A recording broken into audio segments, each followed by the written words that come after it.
Hello everyone, I'm Justin and welcome back to Allcarnews. This past week I've been driving this all-new 2023 Toyota Sequoia TRD Pro. And these things, as I've been told by a lot of you guys, have pretty hard to get if you really are looking for one.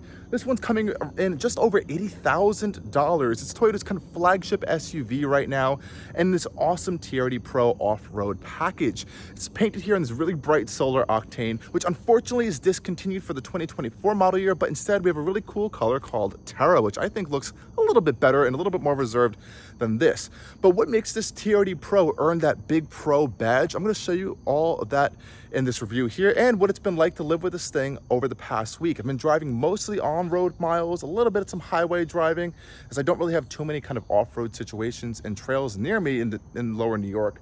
But it's definitely been an interesting experience. Some love, some hate, some things I'm still kind of thinking about with this car. And I think that kind of sums up this big SUV a little bit and why you may want to go with something a little bit smaller or maybe a competitor.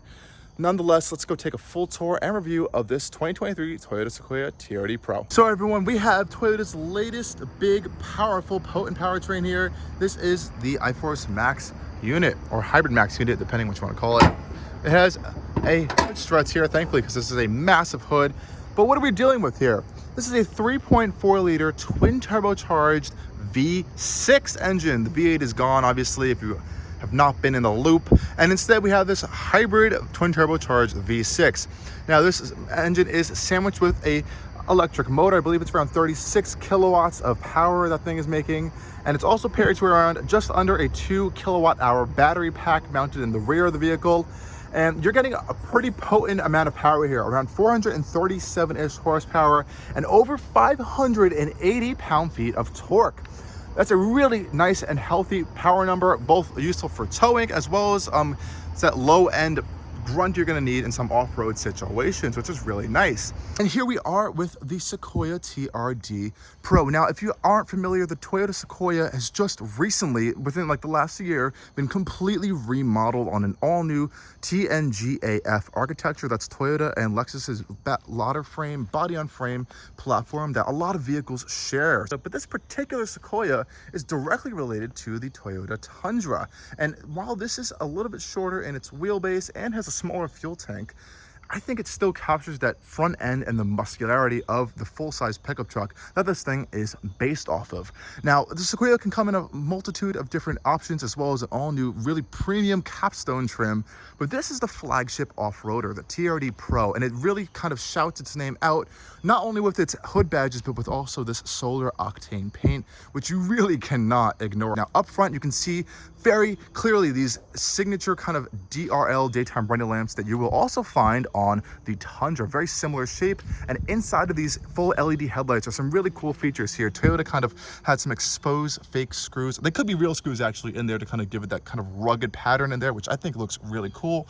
And the daytime running light itself is very bold and strong. You have some kind of fake ventage over here, which I think works a little bit well, kind of give us a little bit muscularity, and some actual vents down there as well to help cool the brakes off.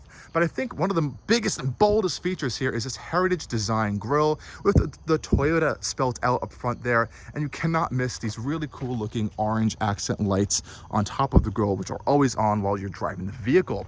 This one also does come with a TRD light bar up here. Now, this is technically not really road legal or supposed to be used on the road all the time, so you have to have your brights on and have to push the brights fully on for them to be activated. And it is a really bright LED light bar, but it's really cool that you get that here. You also do get some sensors down here for your kind of full radar cruise control, which this does have, as well as an absolutely fantastic 360-degree view camera system, which really is one of the best in the business right now.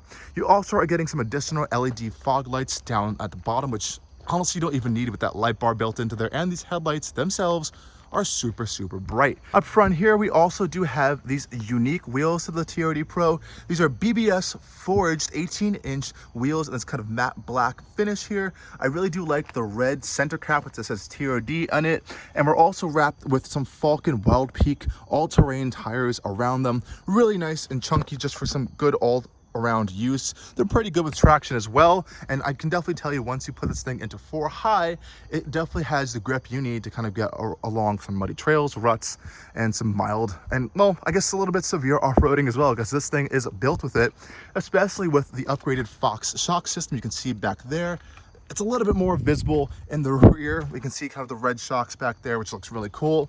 And all these other off-road goodies mean you get a skid plate underneath the Sequoia as well. So you will be protected if you go into any severe situations. You can see the TRD branded skid plate right under there for you, as well as some red colored, I believe there's control arms and some other suspension components down there. Coming over to the side of the Sequoia TRD Pro, we have this really rugged rock rail right here / step. Solid metal, as you can hear right there, and there's also, of course, the TRD emblem is embossed into it, and it's covered in this almost like bedliner style material. It's really rugged, and it's a good grip if you need to step inside and out of the vehicle. I also love on the outside, we kind of have this technical camo style cover on all of the plastic bits around the exterior as well as the interior as well. Kind of gives it into that off-road vibe.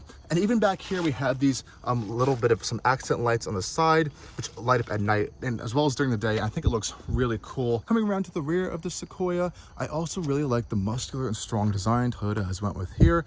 Kind of keeping that really big, boxy SUV shape.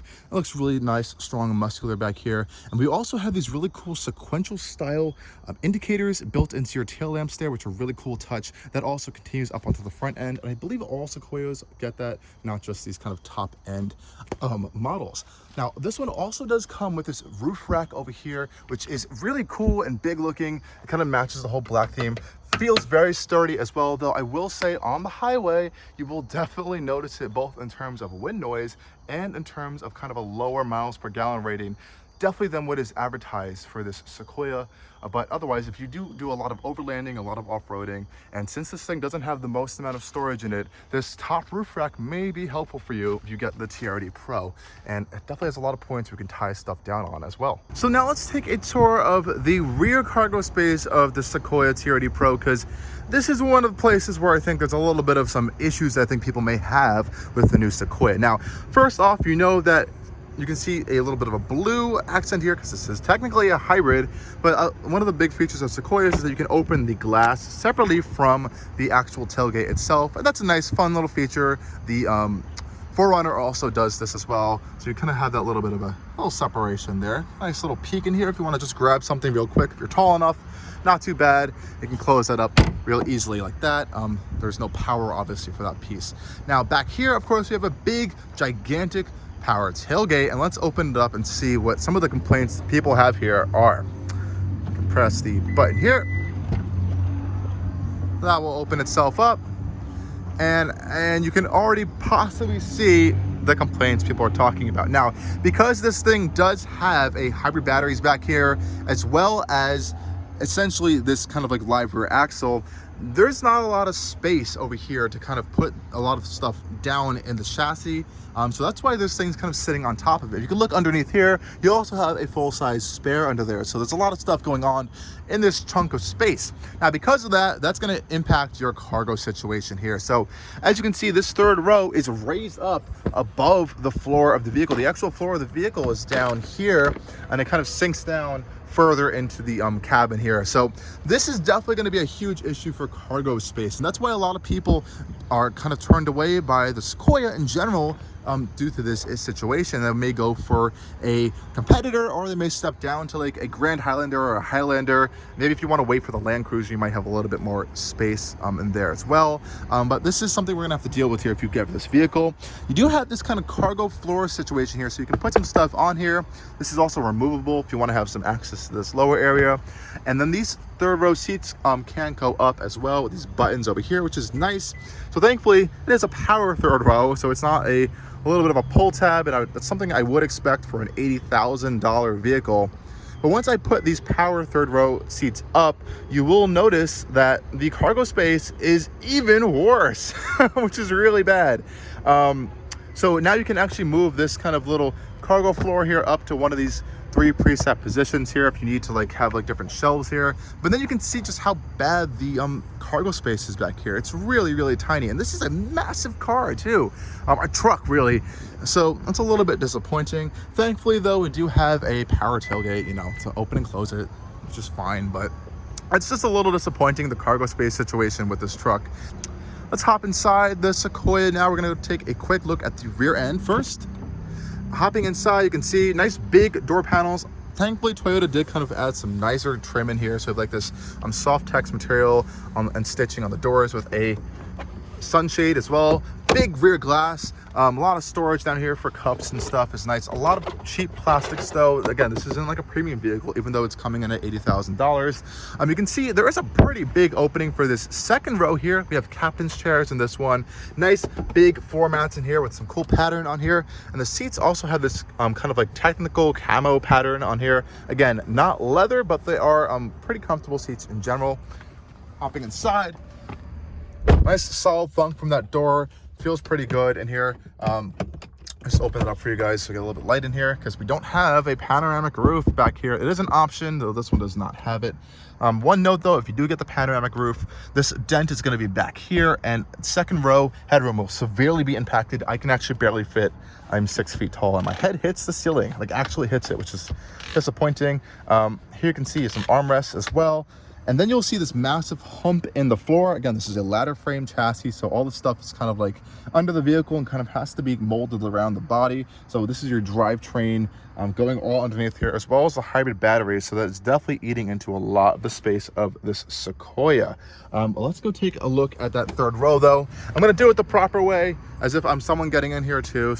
So I believe you press this button here, and it has a little bit of a boost to push that seat up. There's like some little like hydraulic struts, I believe, in there to kind of like move that up for you. And then that reveals like actual steps to get into this vehicle. There's like 4 steps actually to get in here, which is crazy. So let's hop in. Now the third row is down, but you have the button here to pop it up, which is really nice. And it says it may be stuck. There we go. Okay, it's taking its time. Let's hop inside. And we're in. Now let's say you want to put this second row down here. You can pull this little tab here that locks it down into place, and then you can pull the seat itself all the way up, and I'm back here. And honestly, I am 6 feet tall and I'm actually able to fit back here, which is shocking. Now that second row passenger still has a lot of room too, and you have these nice rubberized floor mats all the way into this third row. Now my legs are like sitting like pretty high up, so it's a little like uncomfortable, but I do have room back here, which is nice. I even have sunshades for the third row. That's pretty unheard of, honestly. Big cup holders, air vents up here. You even have adjustment to move this second row, I believe, as well. Actually, this is a recline for my third row seat. Pretty nice. So reclining third row seats, USB-C port back here. So Toyota did think about third row passengers back here, which is nice. Though again, it's gonna hurt, unfortunately, your rear cargo room. Okay, everyone, hopping up front. We do have keyless access, which is nice. Now let me just turn the DRLs off so they don't beep this whole time. And here, again, same nice treatment on the door panels. You have some nice little stitching and material up here for this kind of soft text. Though I will say the materials in here in general are not super premium, again, for this higher price tag.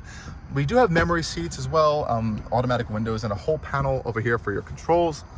These seats themselves are pretty nice. They're decently well bolstered, but they're definitely designed for pretty much everyone. So they're big and wide and cushy, and there is a lot of adjustment, thankfully. We have 2-way lumbar, not 4-way, and just your regular typical adjustments. Again, that technical camo pattern with the TRD Pro logo kind of embroidered into this top piece right here, which does feel quite nice. And there are heated and air-conditioned seats as well. So let's hop inside. You can step up here to get in, because you kind of do need to do that sometimes. And shut the door up. And we are inside the Sequoia TRD Pro. And let's start it up. We have a TRD badged start-stop button as well. Got some interior lighting for you guys. A little bit brighter in here. And we are in. So what are we getting inside this TRD Pro Sequoia? Well, there's a lot of cool stuff in here. Otherwise, it's a pretty bland interior with this black color. You can get a red color interior, I believe, as well. So that may be a nicer option if you want something a little bit more colorful, though. There's a lot of usable things in here. I wouldn't say it's a luxurious or kind of solid built interior for the price tag. So up front here, we have an actual leather wrapped steering wheel. This is the only leather piece you're going to find on this vehicle, actually. So we have a little bit of a red piece up here, kind of indicate, you know, your 12 o'clock position if you need it. Nice TRD badging down here. And you do have one other piece of leather here on the shifter. TRD badge, of course, with that little red accent, which does look quite nice. We have a full digital gauge cluster up here. It isn't very configurable, so you're always going to see this big tachometer and your speed right there, as well as you're going to have the iForce and max units on the side, as well as your oil temperature and differential temperature.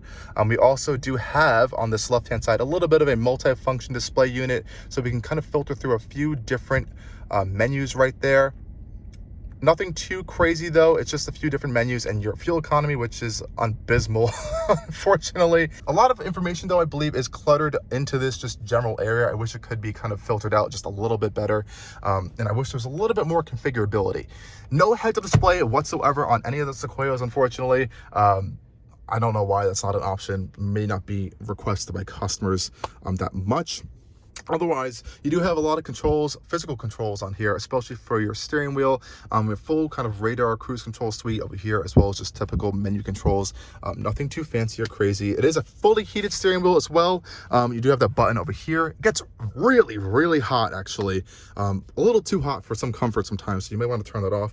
Here we have our controls for a whole bunch of things. So we have lights actually on the side mirrors. So we have these big, giant towing mirrors here. So we have kind of puddle lights on the side over there.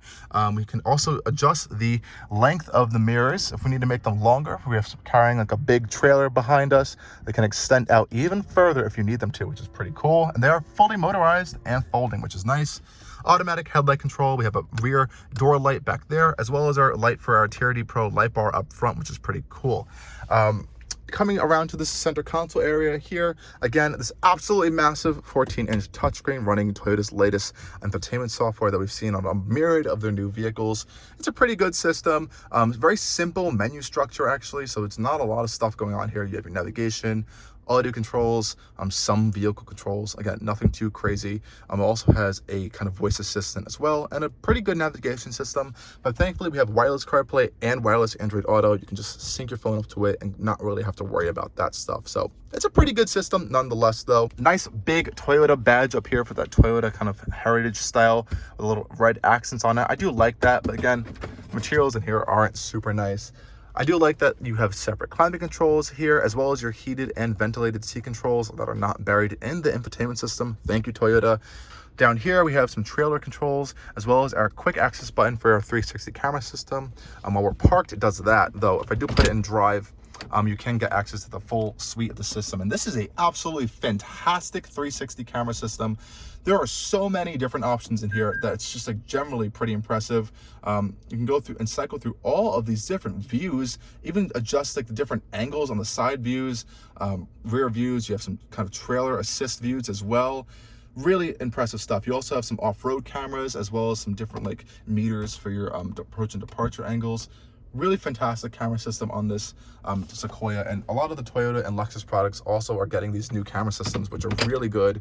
I hope more manufacturers kind of follow in their footsteps there with that, because I actually just have to say it's pretty impressive. And down here we have our controller for our transfer case, so you can put it into 2 high, 4 high, or 4 low. Kind of push down and move through the different modes you want to go into. It doesn't have a full-time 4-wheel drive system. It's this part-time system, so you have to manually do it yourself. So there's no automatic 4-wheel drive mode, which is interesting. So you do have to kind of consider that.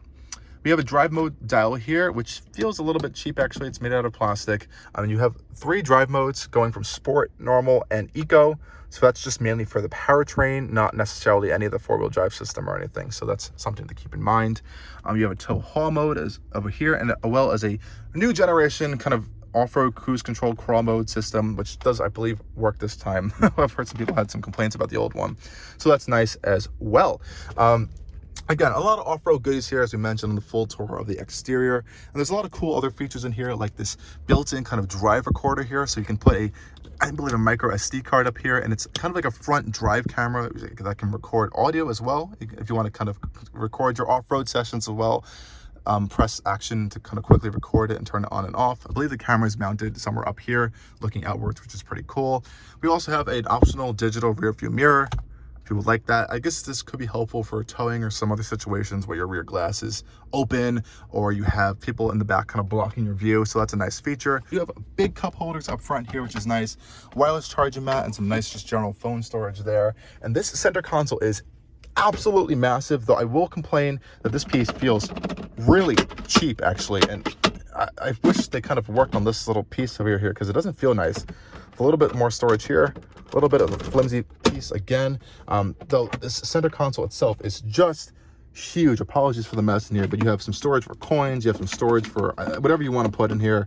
I have some sunglasses here, and this piece again, a little bit cheap feeling, but it's a nice big space, and you do have padded armrests right here, but unfortunately makes this really annoying rattling sound, which I wish was kind of thought over a little bit better by the engineers. This piece down here is padded for your knees, though I will say the placement of these memory seat controls may kind of get into some issues with some people, depending on how you're sitting, with your knee kind of banging into it and possibly changing the position of your seat. So I don't know why they put it so low. They could have put it somewhere else. Just one little note there that I have kind of experienced. Some big mirrors here, though the mirrors themselves are kind of tiny. I believe the one on the passenger side is even smaller actually. It's a little bit tiny for how big these visors are, but nonetheless they're illuminated. Do they pass the visor test? Let's find out here. Oh, they do. Good job, Toyota. So that's a nice little touch there. You do have microphones throughout the interior to help you with your talking and stuff for some calls, which is nice.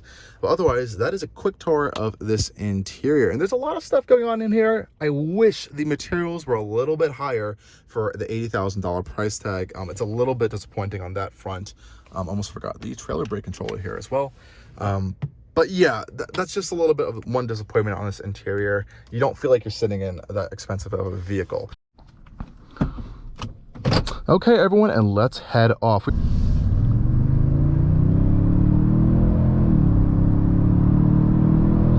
we're up to the speed limits over here.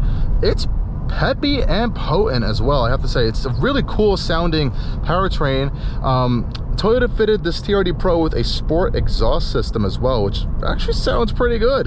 It doesn't even sound like a V6. It kind of sounds like a low burbly V8, which I don't understand how they did it, but they did it. On-road performance is honestly pretty good for this thing. And you know, these big body on frame vehicles tend to let in a lot of vibrations and kind of unsettling behavior from the road. This doesn't actually tend to do that. Suspension's surprisingly a little bit more firmer than I was expecting. Generally, it is pretty good at soaking up some bigger bumps, though on some harsher pavement, I have noticed some kind of like jittering. This does have a live rear axle actually, and as well as it has the hybrid batteries back there, so that actually eats into a lot of rear cargo space. But I guess Toyota wanted to keep that for some off-roading prowess. This has a lot of goodies. This one does have the giant optional towing mirrors, so they are absolutely massive and definitely will further eat into your MPGs if you do care about that as well, but they're useful for towing. Otherwise, you will get smaller mirrors if you don't opt for that particular package. It does have Toyota's full safety suite, which is pretty impressive actually for an off-roader. I don't typically see a lot of off-road vehicles coming with this, though, as this is being an $80,000 kind of fully loaded big flagship vehicle from Toyota. It is nice that they're including it, and I mean a full suite. So if I activate this button right here, radar cruise is now active. I can put on my speed, I can set my speed, I have my following distance, it has lane departure warning, it has lane keep assist, so it actually will steer itself too, which is pretty impressive. Now this is a big vehicle, and I have noticed actually that it doesn't like to steer itself as much as the other Toyota vehicles around some sharper bends. So again, you are always supposed to have your hands on the wheel. It's not a hands-off system whatsoever, but it does work pretty well, and it is nice for those highway drives when you are kind of cruising on some longer distances. Whoa. A little bit of some aggressive shifts there. It does have a 10-speed automatic gearbox as well, which honestly kind of fades into the background most of the time. You'd never really notice it, which is perfectly fine for this type of vehicle. And we are driving in 4 high right now, and I've noticed in and too high, that torque really comes noticeable in those rear wheels. Of kind of like broken tracks just a little bit on some wet surfaces, and I was just on a little bit of a muddy trail road back there, and it definitely needed to be in 4 high to get through it, because remember, this thing's heavy, and you do need kind of all 4 wheels spinning in certain situations to kind of get it out of some slick stuff. And there's a lot of competitors to this Sequoia as well. Things like the Ford Expedition as well as the Chevy Tahoe are some pretty notable ones, and they also come in some kind of off-road style trims as well, with a lot of these features at a lower price point than this Sequoia. It's pretty expensive of an option here, though I will say you're getting some unique Toyota-esque things, such as this iForce Max powertrain, the TRD Pro badging and off-road goodies as well, which I think is really cool and unique features here. Nonetheless though, guys, this is a pretty interesting vehicle, and I've had some kind of interesting graps with it. You know, storage is a little bit tough on this thing due to the platform and the packaging. And fuel economy isn't the best, but that's something that's going to be pretty common in this class. Though the kind of TRD aspect of it, that badging, the goodies you're getting here, reliability you are going to be expecting, hopefully with Toyota, even with this new powertrain, is there. And I think that's going to kind of convince a lot of buyers, especially the residual values on this thing, because let me tell you, it's hard to get it ready. And if you're going to want something on the used market, and Toyotas in general hold their value very, very well. And I can tell you this thing will not be dropping value anytime soon. Nonetheless, everyone, thank you for joining me on yet another drive with Allcarnews and this Toyota TRD Pro Sequoia. Anyways, stay tuned for more coming soon, and make sure to check us out on all major platforms.